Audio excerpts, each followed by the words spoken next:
Bem-vindos a mais um episódio da série de podcasts associados ao evento Ciência e Tecnologia Quântico, presente o futuro em suas mãos, que está ocorrendo na semana de 25 e 29 de agosto na Universidade Federal de Santa Catarina, a UF. Estamos aqui hoje, eu, Newton da Silva Branco, Paulo Henrique Souto Ribeiro, ambos professores do Departamento de Física da UF, e a Sofia Geme Santos, aluna do curso de bacharelado em Física também da UF. Hoje temos o privilégio de receber o professor Luiz Davidovich para uma entrevista sobre a sua bem-sucedida carreira e o estado da ciência no país e no mundo. Então, eu agradeço muitíssimo ao Luiz pela presença e já abro a palavra caso ele queira se apresentar rapidamente antes da gente começar a entrevista propriamente dita. Mais uma vez, obrigado, Luiz. Um prazer estar aqui com vocês e dou também as boas-vindas a esse podcast, né, aos que nos ouvem aqui em Santa Catarina e em outros lugares também. Estive num dia aí dessa conferência que está ocorrendo na Universidade Federal de Santa Catarina, vi as exposições em torno da conferência, muito interessantes. Então, cumprimento também vocês pela iniciativa de promover essa conferência neste momento em que se celebra, né, no ano de 2025, as tecnologias quânticas. Esse é o Ano Internacional da Ciência e Tecnologias Quânticas. Então, muito contente de estar aqui e vamos lá em frente, vamos em frente com essa conversa. Obrigado, Luiz.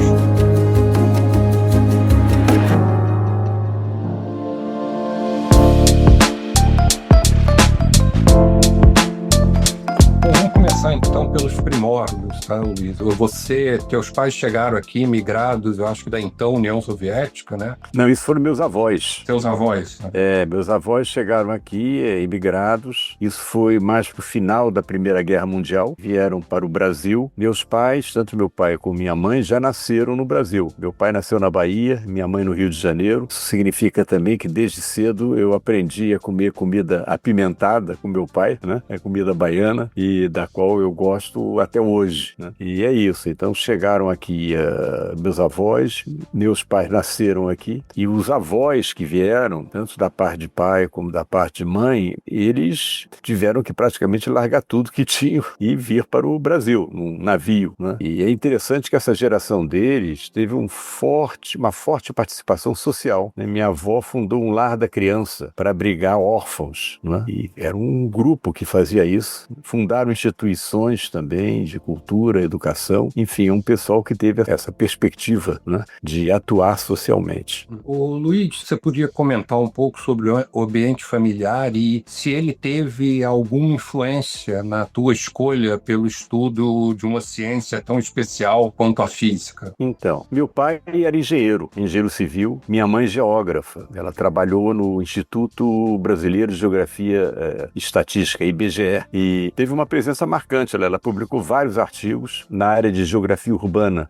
Teve cooperação também com franceses trabalhando nessa área, que é curioso, porque mais tarde eu fui ter também colaboração com os franceses em física, né? Mas era uma perspectiva de geografia muito diferente da que até então existia no Brasil. Era uma geografia em que você olhava não somente para a questão do espaço, mas a questão das relações, né, sociais, das relações de cada cidade com as cidades vizinhas, né, com a economia do Estado. É o que se chamava geografia urbana. E ela fez trabalhos bastante importantes, que até hoje são mencionados em teses de doutorado nessa área. Meu pai, engenheiro civil, mas muito curioso, enfim, em relação à filosofia, economia. Então isso foi importante para mim, porque na minha casa, quando eu era criança, tinha uma biblioteca fantástica, né? Eram livros e mais livros, em vários estantes, né, sobre os mais diversos assuntos, inclusive filosofia, economia e ciência também. Meu pai era curioso em relação à ciência. E ele trabalhava numa empresa que importava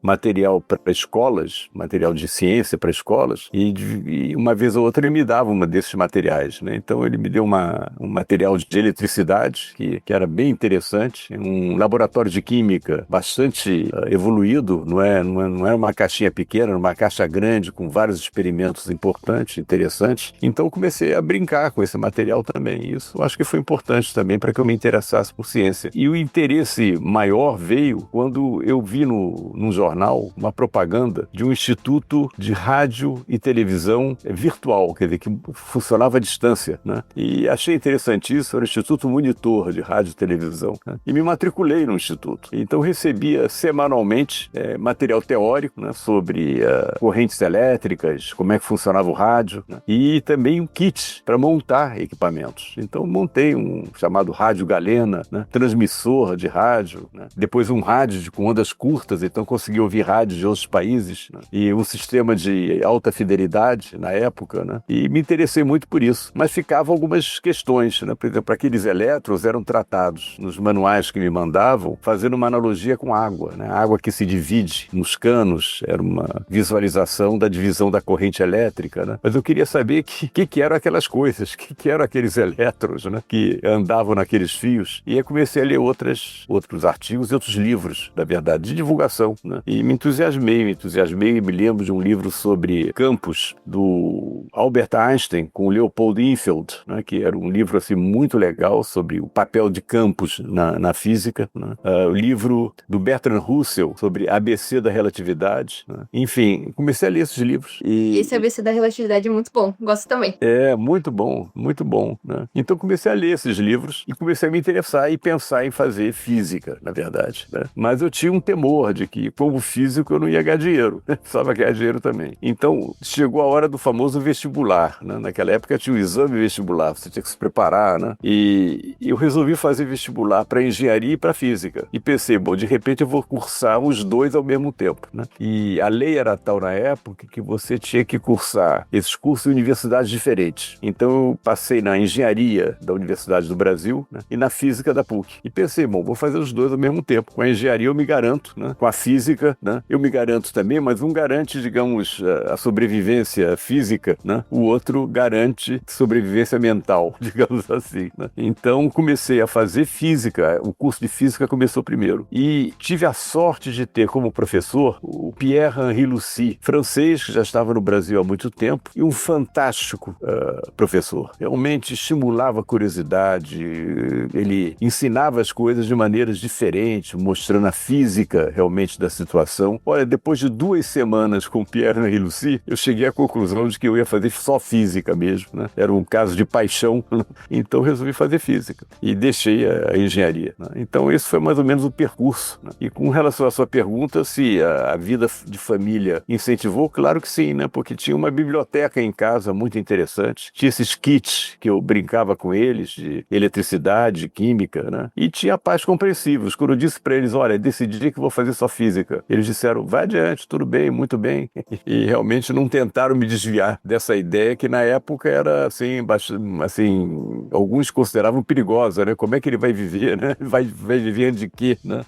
Mas resolvi fazer física e realmente não me arrependo dessa decisão, não, porque eu acho que, assim, tanto a atividade de estudante como a atividade de pesquisa, ao longo dos anos, tem sido basicamente divertida, né? Tem sido divertida, né? Realmente eu gosto muito do que faço e acho que foi a escolha correta. Eu me lembro, né, as conversas que a gente teve na PUC, já na graduação você já tinha uma veia política, ainda que política acadêmica, né? Você foi diretor do DAG, né? Isso mesmo. Então você podia comentar um pouco sobre a tua graduação na PUC, o que te estimulou? Você já falou do Pierre Lucy, que eu tive aula com ele, e é algo surpreendente, assim, né? Isso mesmo. Não se motive. Falasse um pouco das dificuldades também e desse teu começo da vida política que você leva até hoje. Então, quando eu entrei para a universidade em 1965, né? Foi quase um ano depois do golpe militar, né? Que foi em 1964, né? 1º de abril de 1964. Faço questão de mencionar que é 1º de abril. Então, eu estava lá, estudante, na PUC, né? Realmente comecei a participar da política estudantil, né? Mas no sentido de tentar uma mudança do regime que então se instalava, né? No sentido de termos um regime democrático no Brasil. Então, minha atuação era basicamente contra a ditadura. Eu nunca pertencia a nenhum partido político, não, né? Mas participava do movimento estudantil e essa participação não era sem risco, né? Não era sem risco. Estávamos numa ditadura militar, né? E o que guiava essa participação? Para mim, o que guiava naquela época e guia até hoje é a ética. É a ética. Eu acho que, assim, também um movimento contra a ditadura, pela democracia, né? Pela melhor distribuição de riquezas, eu diria também. No Brasil é um país muito desigual, né? É uma posição, uma postura ética. Claro que a ética tem relação com a política, né? Mas o fundamento tem que ser ético, né? Não pode ser uma política que vise benefícios pessoais, né? Como às vezes a gente vê no mundo, né? E no Brasil também, né? Então foi isso. E naquela época não era só eu, tinha muitos estudantes participando disso, né? Participando de atividades, indo para as ruas, né? Para batalhar pela democracia, né? E foi isso. Então isso aí me colocou realmente na política por aí. Mas ao mesmo tempo eu passava uma boa parte do meu tempo estudando. Eu ficava às vezes na PUC sábado e domingo estudando, né? E ao mesmo tempo que de vez em quando ia lá para as ruas, né? Para lutar pela democracia no país. Então foi uma luta que começou lá e durou 20 anos, né? 20 anos, né? Quando terminei o bacharelado, eu comecei o mestrado na PUC, com a ideia de fazer o doutorado fora do país, mas com 4 meses de mestrado, portanto, o primeiro semestre do mestrado, né? Eu fui expulso da PUC. Eu fui expulso porque foi aplicado em mim, mais em 2 colegas meus, o chamado Decreto 477, que veio com o ato institucional número 5. E esse ato institucional endureceu a ditadura, que já era dura, não é? Mas endureceu ainda mais. E o Decreto 477, vejam só que barbaridade, quando aplicado a um estudante, impedia esse estudante de entrar em qualquer universidade brasileira durante 3 anos. Se fosse aplicado num professor, eram 5 anos sem entrar em universidades, né? Então é quase como se o governo de então estivesse dizendo, olha, desiste da universidade, cara, desiste, você não pode estudar durante 3 anos, vai fazer outra coisa, né? Alguns foram para a clandestinidade, né? E eu era um bom aluno, meus professores contactaram pesquisadores fora do Brasil, em vários locais, especialmente brasileiros que estavam lá em várias universidades. Quando eu fui atingido, junto com meus 2 colegas, já tinha passado o prazo para registro nessas universidades do exterior, nos Estados Unidos, na Europa, né? Então eles precisavam encontrar pessoas que entendessem a situação, né? E encontraram, conversaram com pessoas lá na Califórnia, na Itália também, nos Estados Unidos, né? Em Rochester, Nova York. Eu acabei indo para Rochester, e quem estava lá na época era o professor Moisés Nussensweig, que intercedeu para que eu pudesse me registrar na universidade, embora fora do prazo. Então a universidade me aceitou. Curiosamente, né? Eu fui ajudado pela embaixada norte-americana, vejam só, né? Os militares me perseguindo, né? E os americanos naquela época, 1969, né? Me ajudando. Ajudaram outros cientistas também a sair do país, né? E eles me concederam visto de um dia para o outro, né? E eu saí, então, fui fazer o doutorado direto, né? Na Universidade de Rochester. E lá, sempre atento ao Brasil, sempre acompanhava a situação no Brasil, ajudando sempre que possível, né? A transformar, né? A situação do Brasil de modo a ter mais democracia, né? E então essa foi minha experiência, e essa experiência me marcou, evidentemente, né? Até hoje me marca, né? E explica por que eu prossegui com essa batalha em torno da política científica, né? Que acaba se estendendo a outras áreas, até por contiguidade, né? Por exemplo, o Brasil precisa de cientistas, né? O Brasil precisa de mais cérebros, né? E ao mesmo tempo que a gente diz isso, a gente percebe que há milhões de cérebros desperdiçados no país, né? Nos morros lá do Rio de Janeiro, na periferia de São Paulo, né? Nos mangues do Capibaribe e do Beberibe, né?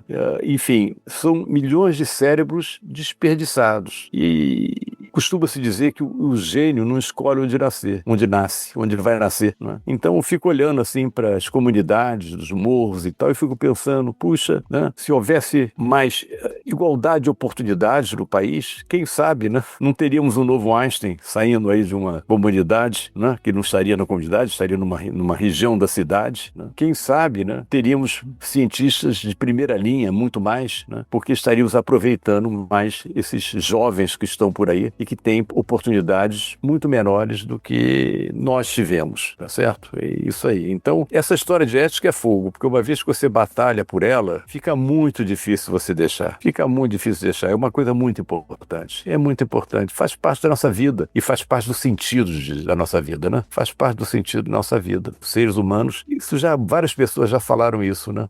Na história da humanidade, mas aqui no Brasil, o Raul Seixas tinha uma canção que falava isso, né? Os sonhos que você sonha são sonhos individuais, mas os sonhos coletivos são diferentes, eles mudam a realidade, né? Então é isso.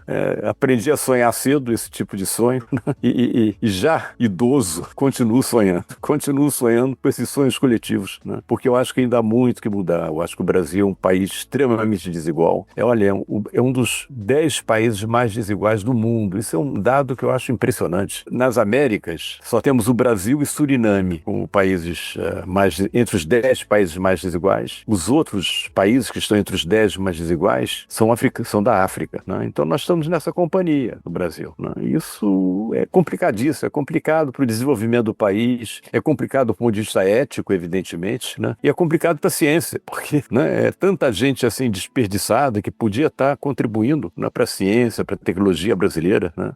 E para a cultura brasileira também. Enfim, é isso. Então, essa foi minha experiência na universidade, né? E que resultou no fato de que eu tive que sair meio às pressas do Brasil. Em 1969, bastante às pressas, o consulado americano me recomendou que saísse do Brasil naquele fim de semana. Na semana seguinte, a polícia foi lá na casa dos meus pais, né? Então é isso. E colegas meus também que foram expulsos sofreram muito, né? Então eu fico muito triste quando me lembro desse período, né? E ao mesmo tempo fico sempre preocupado e sempre batalhando para que a gente nunca mais caia num governo daquele tipo, né? Nunca mais, tá certo? Eu sei como é que foi o sofrimento das pessoas torturadas, mortas, etc. E como foi o sofrimento das pessoas mais pobres, né? Com o aumento da desigualdade, né? Com o fato de ter um governo que realmente não fazia muito pouco por eles, né? Então é algo que, assim, para lembrar, eu lembro dessas coisas porque eu acho bom que os jovens saibam o que ocorreu, né? É bom lembrar para que isso não se repita, né? Para que isso não se repita. Bom, já está claro por que você saiu, qual era o contexto, né? Mas estando lá fora, fazendo o doutorado, né, sob orientação do professor Moisés Nissenweig, alguma hora você pensou em não voltar? Como é que foi a tua decisão de voltar? A PUC teve um projeto especial de atrair pessoas que talvez tivessem poucas oportunidades em universidades federais por causa da ditadura, né? Como é que foi esse contexto da tua volta ao Brasil? Quando terminei o doutorado, ainda fui fazer um pós-doutorado, de fato, fui ser professor assistente em uma instituição da Suíça, que se chama Instituto Federal de Tecnologia. O termo suíço é Eidgenössische Technische Hochschule, né? Lá em Zurique, né? Que é uma instituição muito boa, de altíssima qualidade. Passei 1 ano e meio lá, né? E depois fui contactado por professores da PUC, que foram meus professores na PUC antes, né? Sugerindo que eu voltasse para lá, tá certo? Poderia ter ficado lá fora, tentado ficar lá fora em outras universidades, mas eu queria voltar para o Brasil, né? Por várias razões. Eu achava que o Brasil tinha colaborado com a minha educação, eu achava que eu tinha muitas coisas a fazer no Brasil e podia ser mais útil lá do que seria fora do Brasil. Então eu queria voltar para o Brasil. E, ironia do destino, voltei como professor para a PUC, do Rio, da qual eu tinha sido expulso em 1969, tá certo? Então foi isso, queria voltar sim, né? E ao voltar, enfrentei os desafios da volta, que eu queria enfrentar, né? Começa a dar aulas para os física básica, né? Batalhar por recursos para pesquisa, né? E é isso, defender a ciência brasileira, né? É uma espécie de participação ativa em nenhum partido político, não, mas, digamos, no partido da ciência, se é que existe alguma coisa desse tipo, né? É a participação pela ciência. É isso. Eu quis voltar. Pessoal, deixa eu dar um palpite aqui. Queria perguntar, Luiz, em relação ao seu retorno para o Brasil, como é que você foi terminar trabalhando com ciências quânticas, né? Como é que você se encaminhou para essa área, né? Que é o tema da nossa conferência aqui. Isso, então. Já no meu doutorado lá em Rochester, eu trabalhei nessa área. Meu doutorado foi sobre o decaimento de um átomo, né? Mas não apenas considerando o decaimento que a gente chama de exponencial, mas também olhando para diferenças em relação ao decaimento exponencial, né?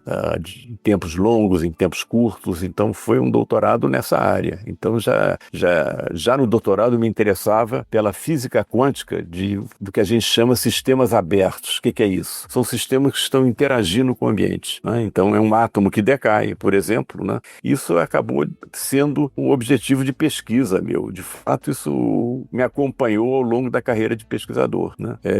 Entender, trabalhar, entender a dinâmica de sistemas em contato com o meio ambiente, sistemas abertos, né? E trabalhei com teoria do laser, trabalhei com um colega meu chamado Paulo Henrique Souto Ribeiro, né? Da resiliência do emaranhamento, né? O que acontece? O emaranhamento sofre a influência do ambiente, né? E eu tive a sorte de ter um colega como o Paulo que fazia experimentos nessa área. Então, aí foi uma coisa fantástica, porque tinha a teoria, tinha os experimentos, né? E isso resultou em artigos que são muito conceituados, não é, Paulo? Muito mencionados aí na literatura. E, então, já estava na física quântica já no meu doutorado, né? Depois, na Suíça, tive muito contato com o pessoal do Klaus Hepp, lá no instituto nesse instituto tecnológico, que, aliás, foi onde estudou o Albert Einstein, lá na Suíça, né? Ele estudou nessa escola, né? Também eles estavam interessados em física quântica, né? Então já cheguei no Brasil interessado nisso. E o desafio que eu tinha era orientar alunos nesse sentido. E aí conseguia orientar uma primeira tese de mestrado que foi nessa área, já foi na área de física quântica. Então já cheguei aqui querendo fazer física quântica.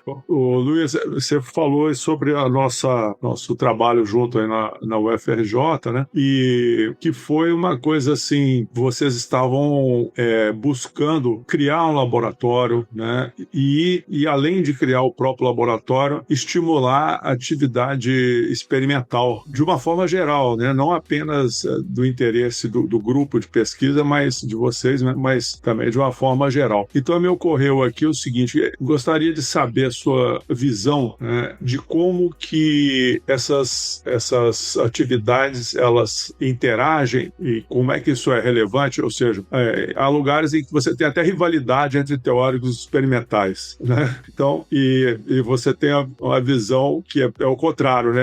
Tudo é física, né? E junto com isso tem a questão das tecnologias que estão surgindo, né? Então, como é que você vê essa história toda, né? Teoria, experimento e aplicação, né? Ótimo, Paulo. Então, olha só, eu tive a sorte, depois de ter voltado para o Rio, eu tive a sorte de iniciar uma colaboração com o pessoal da França, lá da École Normale Supérieure, Escola Normal Superior, né, que é um centro de excelência lá em Paris, que já deu origem a alguns prêmios Nobel, né? E lá eu conheci o Claude Cointano-Di, que é autor de um livro famoso de física quântica, e o Serge Haroche, com quem eu comecei a trabalhar e, de fato, tivemos uma longa lista de artigos conjuntos, né, em que eu trabalhava na teoria e o pessoal do Serge Haroche, ele próprio, os colaboradores dele lá na École Normale, participavam dos experimentos. E eu acompanhava, eu tive a sorte também de poder acompanhar alguns desses experimentos lá. Então, essa participação que eu tive lá me abriu os olhos para o fato de que você ficar classificando a física de maneira muito rígida, em teórico ou experimental, é uma limitação. Eu não saberia dizer se o Claude Cointano-Di, que ganhou o Prêmio Nobel de Física, né, era um físico teórico ou experimental. Eu não sei, ele ia para o laboratório, ele mexia com as coisas. Sérgio Haroche, a mesma coisa, era teórico ou experimental. Ele sabia a teoria muito bem, fazia desenvolvimentos teóricos, né, e ao mesmo tempo tinha um laboratório lá, pensava em experimentos, trabalhava nos experimentos, teórico ou experimental, os dois. Então eu vi a riqueza que pode ser essa não separação da teoria com o experimento, tá certo? Essa conjunção desses esforços. E quando voltei pro Rio, eu passei um ano sabático lá na École Normale, né? Fiquei muito impressionado com isso. E com alegria também de seguinte, eu tem um experimento lá que eu trabalhei na teoria, né? E previ certas coisas, né? E o experimento foi feito quando ainda estava lá, né? E as previsões foram confirmadas pelo experimento, tá certo? E dá uma alegria, isso dá uma, uma alegria muito forte, né? Uma experiência muito intensa, né? E quando eu voltei para o Rio, eu pensei, puxa, a gente tinha que ter isso aqui, né? Tinha que ter isso aqui. E aí começamos a pensar realmente em fazer um laboratório, né? Eu me lembro que nessa ocasião você estava lá na França, né, Paulo? Bom, fui da banca da sua tese de doutorado, aí já comecei a ficar de olho, e depois te encontrei lá no grupo da Elisabeth Jacobino, né, do Claude Fabre, né, lá na École Normale Supérieure, né? E então pensei, bom, já conheço uma pessoa que é boa nessa área, né? Falta dinheiro, mas aí nós conseguimos recursos, né, do projeto Pronex, que é o Programa de Núcleos de Excelência, né? Então tínhamos recursos para montar o laboratório, vieram alguns recursos também da FAPERJ, mas enfim, os recursos federais foram importantes, e você montou o laboratório de fato, né? Você montou o laboratório de ótica quântica lá, e depois veio o Steve Walborn, né, também, de Minas Gerais. Minas Gerais, assim, é uma instituição que produz, né, grandes cientistas, né? Então veio o Steve, e com isso a gente conseguiu fazer isso, né? Quer dizer, no início tem sempre uma dificuldade, como é que a gente interage, né? Mas acabamos interagindo muito bem, né? Foram muitos artigos que nós publicamos em conjunto, né? Teóricos, experimentais, e foi uma experiência muito interessante. Mas então você vê que a grande influência que eu tive foi dessa participação na França, na École Normale Supérieure, em que eu vi que as pessoas não se classificavam como teóricos experimentais, né? Faziam física, né? E isso me impressionou muito, e eu achei bacana fazer isso no Brasil. E as tecnologias e inovações? Então. E realmente esse é um passo importante, né? Que é mais ou menos a continuidade desse processo, né? Que primeiro era só teoria, depois experimentos junto com teoria, né? E depois tinha a parte de tecnologia e inovação, produtos, a produção de equipamentos que sejam até socialmente úteis, né? E a história da física está cheia de exemplos desse tipo, né? Então, com essa tecnologia que nós tínhamos, né, no laboratório, o que se pode fazer com isso? Bom, essa é uma questão muito importante no Brasil atualmente, né? Em outros países, esse passo já está sendo dado há algum tempo. E por outros países eu menciono, bom, Estados Unidos, França, Alemanha, China, certamente, né, estão produzindo equipamentos que vêm dessa física quântica. Claro, tem equipamentos mais antigos que foram produzidos a partir da física quântica, que foi desenvolvida no início do século XX, como o laser, por exemplo. E aqui no Brasil já se fez laser, já se fabricou laser aqui no Brasil, né?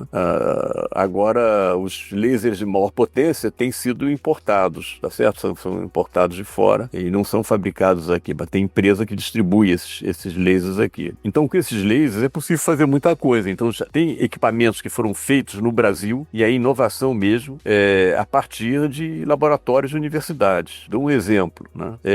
Existe uma terapia de câncer de pele que se chama terapia fotodinâmica, né? Isso é feito com laser, né? E com um produto químico que trabalha nas células e faz com que as células cancerígenas sejam destruídas pelo laser, certo? Isso está sendo feito no Brasil, lá em São Carlos, e de fato o equipamento, que é um equipamento portátil, pequenininho, né, ele foi incorporado ao SUS. Então está disponível agora para a população brasileira, certo? Tratamento fotodinâmico de câncer de pele, né?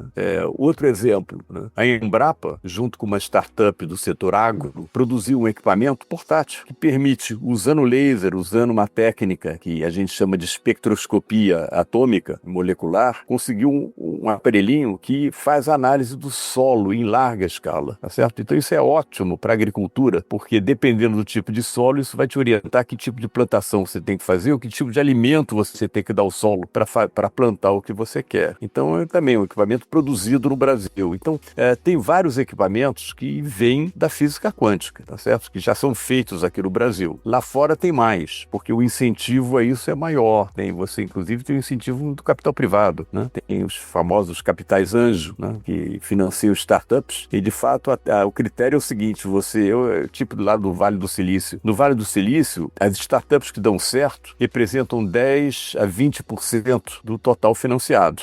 Mas o capital risco bota dinheiro e ele sabe que o que dá certo retorna com lucro o que foi investido, né? Mas aqui é mais difícil conseguir isso, e eu espero que isso melhore com o tempo, com incentivos governamentais e também com um maior alerta do capital privado e com a menor taxa de juros, porque com essa taxa de juros que nós temos, está difícil para o capital privado se aventurar em algo que não seja o mercado financeiro, né? Então tem uma questão macroeconômica aí que prejudica isso, né? Mas agora nós temos novas tecnologias desenvolvidas na própria física quântica, em particular pelo Serge Haroche, que foi nosso colaborador, né, lá na França, né, e outros pesquisadores que conseguem agora controlar átomos e corpúsculos da luz individuais. E vai conseguir fazer com que um único fóton, que é um corpúsculo da luz, interaja com um único átomo. Bom, isso possibilita sonhos, como mencionei antes, né, de novos dispositivos, por exemplo, computadores quânticos, né, que podem requerer a manipulação de átomos e corpúsculos de luz, por exemplo, individuais, né. Outros dispositivos que têm sido criados e vendidos por empresas,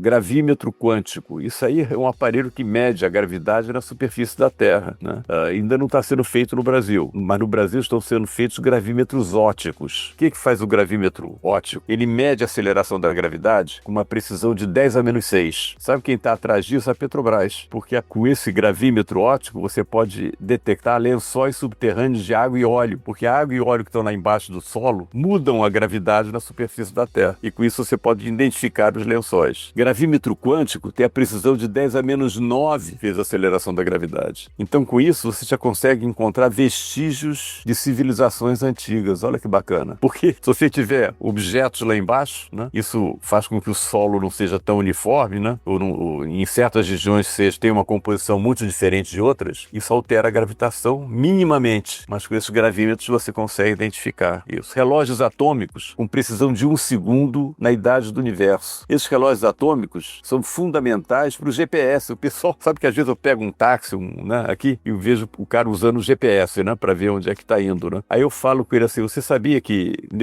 esse seu GPS aí funciona graças à física quântica? E assim, como assim? Olha, porque para o GPS funcionar você tem que ter um relógio atômico, né, que tem uma altíssima precisão. E se não tiver uma precisão, e não precisa ser nem de 1 segundo na idade do universo, mas de 10⁻⁻16, de fato, né, você não consegue localizar um veículo numa distância menor que 1 metro, né? Então tem que ter uma precisão grande para você conseguir localizar melhor, né? Se você não consegue localizar o veículo nessa distância, você, por exemplo, com carros autônomos, os carros vão bater uns nos outros, a menos que hajam dispositivos de identificação do carro que está próximo, que é outra alternativa. Então tem vários exemplos de utilização da física quântica no nosso cotidiano. Talvez um dos exemplos mais fantásticos é o da ressonância magnética nuclear, né, que é usada nos hospitais, que serve para fazer mapa do cérebro em funcionamento, né? Você faz uma pergunta para o paciente e a ressonância magnética nuclear detecta a modificação de correntes elétricas no cérebro, né, devido àquela pergunta que foi feita, né? Então,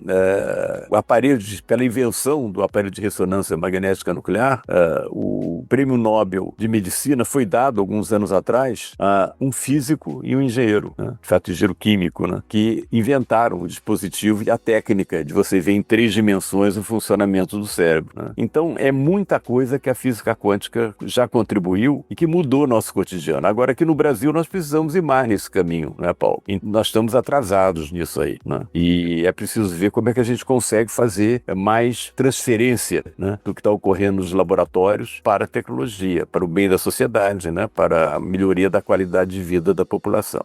Então, Luiz, olha só, a gente já está com um bom tempo aqui, eu vou tentar sintetizar as últimas questões ali que a gente tinha feito ali na pauta, no seguinte sentido: você foi presidente da Academia Brasileira de Ciências, então isso, de certa forma, realça, né, a sua atividade, a sua liderança científica na política científica, né? Então, tendo exercido esses cargos, né, e outros que você ainda exerce, que têm influência nas decisões políticas de ciência no Brasil, como é que você vislumbra, né, as possibilidades para o futuro da ciência no Brasil, principalmente nessa área, né, na nossa área? Como é que você vê as perspectivas, né, para o futuro próximo? O Niels Bohr uma vez fez uma frase que eu acho ótima. O Niels Bohr era um físico muito bom, né, que tinha frases fantásticas, né? E uma das frases dele foi a seguinte: olha, previsões frequentemente falham, especialmente aquelas relativas ao futuro. É uma das frases do Niels Bohr, né?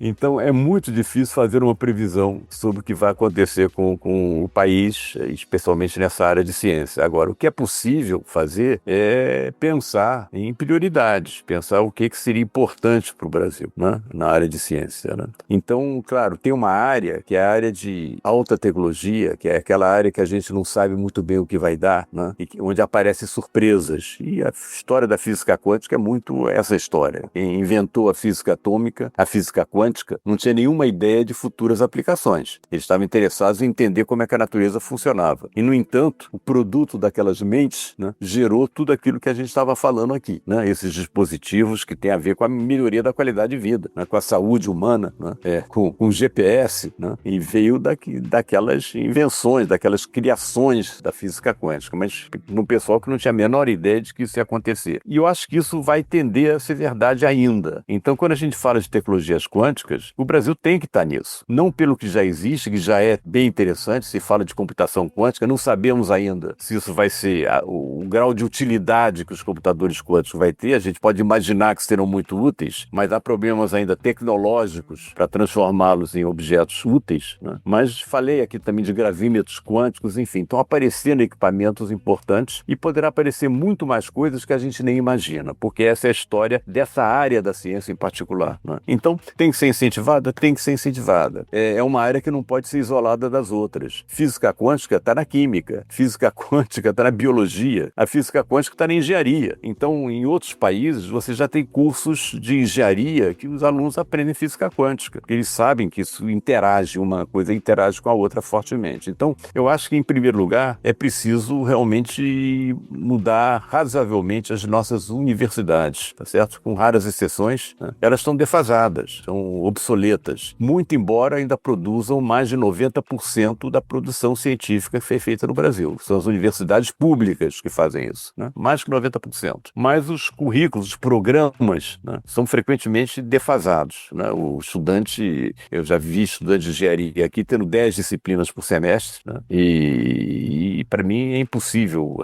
você aprender alguma coisa com 10 disciplinas por semestre, né? Falta prática, falta o estímulo para fazer coisas novas, né? Então, são coisas que estão acontecendo em outros países, né, e que precisam acontecer no Brasil também. Temos a Universidade Federal da ABC, um modelo, né, em que essa interdisciplinaridade ocorre. Há outras que também procuram fazer isso, mas temos que ter mais interdisciplinaridade, mesmo nessa área de ciências exatas, né, entre engenharia, física, química, né, biologia também, e outras áreas também. E, em particular, quer dizer, num país como o Brasil, você formar um engenheiro que não consiga entender razoavelmente a sociedade brasileira através de um curso de ciências sociais, algo assim, né, também, né, é importante, né? Isso você consegue com eletivas e é preciso pensar como fazer isso. Essa é a primeira coisa, né? A educação, eu acho que precisa ser aprimorada. Ensino médio também, os estudantes têm que ter mais contato com a prática laboratorial, com a tecnologia, né? Já no ensino médio isso está acontecendo de novo em outros países, né? E pouco aqui, né? Então esse é um ponto. Isso sobre essa nossa área, né? Agora, tem outras áreas também que o Brasil já devia estar fazendo muita coisa nessas áreas. Eu costumo, assim, quando eu falo às vezes com políticos, Paulo, ou com pessoas que podem ter alguma influência, eu pergunto o seguinte, vamos pensar o seguinte, o que o Brasil tem e que os outros não têm? É uma boa ideia, né? Investir no que o Brasil tem e que os outros não têm, porque aí a gente está resguardado, né? Bom, o Brasil tem cerca de 20% da biodiversidade mundial. Metade disso está na Amazônia. Essa Amazônia que está sendo destruída, né? Pelas queimadas, né? Pelo mercúrio nos rios, que vem o mercúrio, o pessoal que faz garimpo usa mercúrio para amalgamar o ouro, né? E esse mercúrio vaza para os rios. Esse mercúrio é um metal pesado, então ele destrói a fauna, a flora, né? E atrasa o desenvolvimento intelectual das crianças Yanomamis, porque o metal pesado ataca o cérebro, tá certo? Então, temos essa grande biodiversidade e ela está sendo aproveitada por laboratórios farmacêuticos no exterior. Então, isso é um desafio para o Brasil. Sai da física, bom, mas claro que tem física também, porque você tem que fazer espectroscopia lá dos princípios ativos para descobrir o que são, tá certo? Até nisso pode entrar laser, né? São substâncias de altíssimo valor. Tem uma substância na Amazônia, vem de uma planta lá que dá um fruto amarelo, é chamada bergenina. A bergenina é anti-inflamatório, também antioxidante. A bergenina tem que ser purificada, né, para virar um insumo para medicamento. Ela purificada a mais que 95% é vendida no Brasil e em outros países pelo laboratório Merck, na Suíça, por um preço por miligrama que chega a ser 5.000 vezes mais caro que um miligrama de ouro. Esse é o nosso ouro, né? Então esse é um exemplo, né? A biotecnologia é um exemplo de algo que o Brasil, que pode ser explorado no Brasil, que o Brasil tem que os outros não têm. E energias limpas também é outra área em que o Brasil se destaca. Então, juntamente, isso não significa que a gente ia fazer só isso e desprezar, né, tecnologias quânticas e outras áreas de ponta. Não, a gente tem que fazer aquelas áreas também, porque elas têm aplicações que a gente nem imagina. temos que estar nessa, né? Mas é bom olhar para essas áreas que representam algo que o Brasil tem que os outros não têm. Então, acho que, assim, falta muitas vezes nesse país essa atitude de apontar prioridades, tá certo? Direções, né? Isso eu sinto falta, né? O governo atual teve o grande mérito, logo depois que o Lula tomou posse, ele liberou o Fundo Nacional de Desenvolvimento Científico e Tecnológico, né? E isso foi um avanço para a ciência, mas as universidades ainda estão em crise, né? Estão com poucos recursos, os institutos do Ministério de Ciência e Tecnologia estão com poucos recursos, então estamos com dificuldades, em parte relacionadas com a maneira como o orçamento está sendo tratado, né? Grande número de emendas parlamentares que consomem o orçamento para questões locais que podem ser importantes, não estou dizendo que não são importantes, mas estão dificultando a emergência de projetos nacionais que não sejam locais, né? Que interessem ao país como um todo, né? Que sejam importantes para o protagonismo internacional do Brasil. Então eu sinto falta disso, eu sinto falta desses grandes projetos nacionais que o Brasil já teve, né? Já teve em vários governos, né? Getúlio Vargas com Petrobras, Vale do Rio Doce, né? Usina siderúrgica de Volta Redonda, né? Ditadura militar também teve, deve ser reconhecido, né? Com Embraer, né? Embrapa, né? Finep, né? Teve também, né? Juscelino Kubitschek, Brasília, fazer Brasília, já teve grandes projetos, né? Precisamos recuperar isso, né? E para mim os grandes projetos estão nessa linha que eu falei, biotecnologia, energia limpa, certamente, indústria farmacêutica no Brasil, utilizando os insumos que vêm da nossa biodiversidade, né? Isso fecha o ciclo, porque olha só, temos os insumos, precisamos de indústrias farmacêuticas que trabalhem com esses insumos e temos mercado consumidor cativo, que é o SUS. Então, né? Dá para fazer isso, né? Dá para fazer isso, tá certo? Então é isso, acho que nós temos que ter isso em mente e batalhar para que os políticos se convençam disso, né? E o governo faça ações desse tipo. Então, professor Luiz, o senhor já percorreu por décadas a estrada que nós, jovens físicos, buscamos alcançar algum dia. E olhando para sua trajetória, eu gostaria de saber se você tem algum conselho para os jovens cientistas. Tá bom, ótimo, Sofia, obrigado pela pergunta. Olha, outro dia eu estava na reunião anual da SBPC, que foi em Recife, e dei uma palestra sobre tecnologias quânticas. E um estudante pediu para fazer uma pergunta, ele disse assim, professor, eu não sei, tem várias coisas que me interessam, eu acho interessante física, mas tem engenharia, como é que eu faço? Assim mesmo, no auditório, né? Aí eu olhei para ele e disse assim, primeira coisa, entre em contato com o seu coração. Isso é muito importante. Não pense quanto é que você vai ganhar de dinheiro, não pense o seguinte, o que te motiva? O que te emociona? O que te entusiasma? Então essa é a primeira coisa, tá certo? Segunda coisa é o seguinte, ter ousadia no que você faz, tá certo? Procure pegar e tentar resolver os problemas difíceis, aqueles que ficam rodando na sua mente, que não te deixam dormir de noite, tá certo? Então eu acho isso importante também, ter ousadia. Então é isso, contato com o coração, fazer aquilo que te emociona, tá certo? E ter ousadia realmente enfrentar os problemas e considerar que aquilo é quase como uma competição consigo mesmo, né? Quer dizer, eu tenho que resolver isso aqui, como é que eu faço, né? E é basicamente isso, Como estudante, estude bastante, leia os livros, leia os bons livros, né? Discuta com colegas e comece esse ato de discutir coisas que você não entende já na graduação, porque a discussão é o cerne da ciência, você tem que discutir as questões, tem com colegas, né? Tem que debater e nos congressos você vê isso também, né? Então comece desde cedo. Mas é isso, é basicamente isso. Você falou em livros aí, né? Aí a gente estava conversando aqui, vamos pedir para o Luiz sugerir livros, né? De ciência, eventualmente de outros assuntos, né? E aí eu disse, olha, hoje em dia livro é uma mídia muito restrita, né? Você pode ter filme, pode ter podcast, você pode ter, né? A sua própria palestra de 2 milhões de visualizações é uma proposta, né? Então, assim, dentro dessa perspectiva mais ampla, né? O que você sugere, né? Então, olha só, primeiro uma observação. Realmente há vários vídeos na internet, especificamente sobre física quântica, e são tantos que eu não saberia recomendar um deles, tá certo? Mas são muitos. Você tem que ir ver e realmente você tem alguns muito bons. Veja a instituição onde está a pessoa, às vezes uma instituição, tem gente fazendo vídeos em instituições conhecidíssimas aí, que são vídeos muito bons, tá bom? Mas eu não vou mencionar aqui porque são muitos, né? Agora, me ocorre também uma outra coisa que é a seguinte, aí pode ser que seja uma opinião completamente ultrapassada diante das capacidades atuais que você mencionou, né? Mas a Sofia mostrou um livro aí, do Bertrand Russell, não foi? Eu acho que não tem competição para livro, não. Sabe por quê? Porque o livro te faz pensar e imaginar. Isso vale para um livro de física, mas que você pode voltar, reler, né? E vale também até para um romance. Você, lendo um livro, lendo um romance, você imagina como é que estão as pessoas. Isso é uma atividade cerebral que é mais complexa do que ver tudo na tela, né? Então, eu acho assim, que livro estimula a imaginação. Você pode ler uma frase e você não está com a pressa do rolo de filme que está passando. Você lê uma frase, você para e pensa sobre ela, né? Você não vai ficar apertando o botãozinho lá da tela o tempo todo para ficar pensando no que a pessoa acabou de falar, né? Então, os vídeos são essas coisas que passam rápido, né? O livro não. O livro te faz pensar. Então, eu ainda sou pelo livro. Nada contra você ver vídeos aí de vez em quando, né? Mas para entender realmente, pensar, especialmente em física, né? Ver as fórmulas, ver as equações, aí é livro. Tem algum favorito? Livro favorito? Olha, depende de quê, né? De física quântica. Física. Física, eu como já disse antes, né? Eu fui aluno do Pierre Lucy e ele escrevia uns livros maravilhosos de física.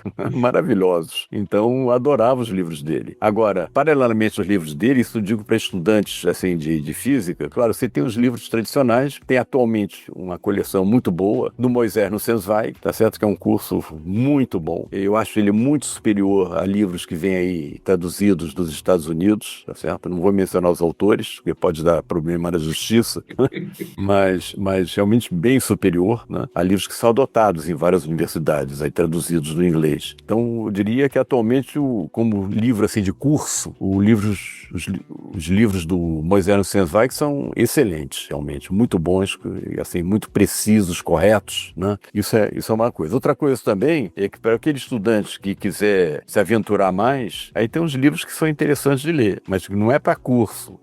Por exemplo, os 3 volumes do curso do Feynman, Richard Feynman, que ganhou o Prêmio Nobel de Física. É um curso que ele deu no Caltech e que fracassou, porque os alunos não conseguiram acompanhar, né? Então, como livro de curso, não é assim, é muito denso, mas é interessante para você aprender coisas novas. Eu diria que esses 3 volumes do Feynman me acompanharam durante longos anos de carreira, tá certo? De vez em quando você quer ver uma coisa, como é que é mesmo, você vai no livro do Feynman e ele tem uma explicação física bacana sobre isso. Então, são livros interessantes. Outra coleção interessante é a coleção de Berkeley, também de física, que são livros também muito bacanas, muito bem feitos e com uma abordagem interessante da física básica, né? Em que a relatividade restrita, por exemplo, entra bem cedo, né? E o eletromagnetismo é feito baseado na relatividade restrita. Então, tem assim, eu diria, vou parar por aqui, né? São livros bacanas, mas além disso, livros de divulgação científica, né? Como esse que você tem aí, né? Do Bertrand Russell e outros também, esse livro do Einstein, Infeld, né? Livro bonito, bacana, e tem vários outros aí, inclusive sobre física quântica, de divulgação, né? E que é bom assim como diversão, ler como diversão, e você, tendo essa diversão, você aprende também alguma coisa. É isso. Eu acho que a gente poderia ficar aqui mais um bom tempo, né? Mas a gente precisa encerrar, né, Luiz?